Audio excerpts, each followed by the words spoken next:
અમરેલી જિલ્લામાં સતત 2 દિવસથી પડતા વાવાઝોડા સાથેના વરસાદને કારણે ખેતી પાકોની દશા ખરાબ થઈ ગયા છે।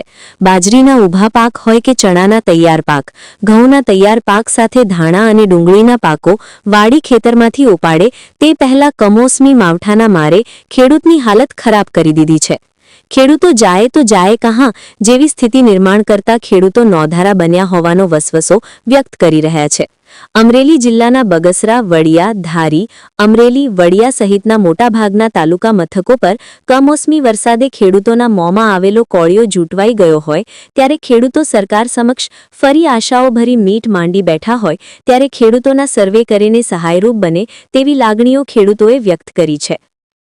શું નામ તમારું? રમણીકભાઈ જીણાભાઈ સોજિત્રા। ખેડૂત? હા। શું કરો છો ખેતરમાં? અત્યારે ધાણાનો 2 દીથી હાંકવાની વાત કરી છે પણ આમાં ઘાર આવી છે ને હાલતું નથી। શું કરું? કાલ નાખો તો કાલે વરસાદ આવી ગયો, આ બધી વેરણ શેરણ કરી આમાં કાંઈ ન રહ્યું જોત ખરા। હાવ બધું ખાઈ હવે આ ક્યાં હાલે ને એવું થઈ ગયું। હાવ આ બધું કઈ ના આવીને ભેગું કરી છે પણ આમાં કઈ હાલે એવું તો છે નહીં। હવે આમાં શું રહ્યું છે? વાવદા ઉડાડી નાખ્યો, સવારમાં હાલે ને બપોર હાલે નહીં, ઘાર કરી જાય શું કરવું? આમ જો હાવ કાંઈ ન રહ્યું પૂરામાં, ક્યાંય ને ક્યાંય પુગાડી દીધા પૂરા। હાવ આ બધું વીખી નાખ્યું બધું હાવ વાવઝોડા છે, કાંઈ આમાં કાંઈ રહ્યું નહીં, આમાં નથી। જો આ બધું હાવ કરી નાખ્યું પૂરું। જો કાંઈ એક દાણ હવે આ વેચવા જાય તો કાંઈ ન આવે, આખું કેવી રીતે આ પલળી ગયા હાવ। નામ તમારું શું મુદ્દો? કાંતિભાઈ સાંગાણી, ગામ વડિયા। આ વરસાદની હિસાબે, વાવાઝોડાના હિસાબે ચીણાના ઉભરા બધા ઉડી ગયા છે, ખેતરમાં વેરણ શરણ થઈ ગયું છે। હવે હજી પાછી આજ 20 તારીખની આગાહી છે, કદાચ આમાં કાઢવા હોય તો હજી 3-4 દિવસ આની અંદર છેસરે આવે એમ નથી, કારણ કે 19 તારીખનો વરસાદ પોણા ઇંચ જેવો પડી ગયો છે, એટલે આમાં 4-5 દી તો કઈ કામકાજ થાય એવું નથી અને વેરણ શેરણ સુધી થઈ ગયું છે। અને હવે આમાં તો અમે વેચવા જાવું તો આનું કઈ આવી છે ને બધા પાછળ ઉગી જાય એવું લાગશે, હજી 2 દી ભરાય છે તો આમાં કઈ લેવાનું રે નહીં। હવે આમાં આવી નુકસાની થઈ છે અંધી, હવે વાડી આવીને આમાં કઈ દસ પૂજે ને એવું થઈ ગયું છે અંધી। માય બાપ ખેડૂત મૂંઝાણો છે, જાય તો જાય ક્યાં દિશારો બાપડો।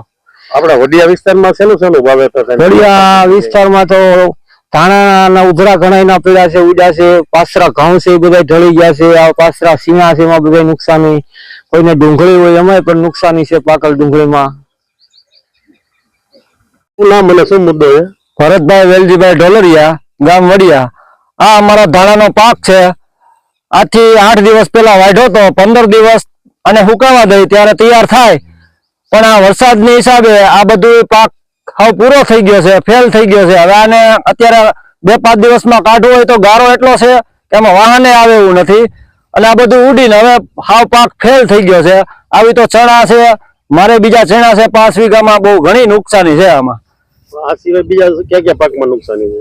ચણા હોય તો ચણા હોય પેલા હોય, તુવેર હોય તો તુવેર, જે ઘઉં છે ઘઉં બધા ઉભા હોય ડરી ગયા છે અને પડ્યા હોય ધોરા થઈ જાય, એટલે આની કોઈ માર્કેટ વેલ્યુ થાય નહીં। હવે પલ્લી જાય એટલે પલળી જાય એટલે પૂરું। તમારું? મુરજીભાઈ સોજિત્રા, વડિયા। શું હાલત છે તમારી ખેતીની? અમારે ખેતીની એવી હાલત છે કે ઘઉં પાથરા પલળી ગયા છે, ચણાની ગાંઠડી પલળી ગઈ છે, ધાણાના ઉપરા ઉડી ગયા છે, અને અત્યારે કલંજીનો પાક તૈયાર થયા હોય એવો છે વાઢવામાં, અને ડુંગળી અને એ બધું નુકસાન, તરલી વાવેતર થાય, મગનું વાવેતર થાય છે, બધું ફેલ થાય। અત્યારે ખેડૂતને બરાબર નુકસાન થવાનું છે। અત્યારે શેમાં નુકસાની છે? અત્યારે ઘઉં, ચણા અને ધાણા અને કલંજી। શું થયું છે ઘઉંમાં? ઘઉંમાં વરસાદ વધ્યો, કાલ સાંજે તો પલળી ગયા બહુ। અત્યારે જો હજી વરસાદ આવશે તો હાવ અમારે ઉગી જાય ઘઉં, ધાણાનો કલર વહી જાય, એના ભાવ ન આવે, અને ચણા હાથે ઉગી જાય। વરસાદ એવો બધો પડ્યો? હા એવો બધો પડ્યો, પાણી આવી ગયા, ઓપનર નથી આવે, ઓપનર ક્યાંથી આવે એમ નથી। અત્યારે ગાળો છે અને એમનું છે, એમનું પીળું છે એમનું ખેતરની અંદર।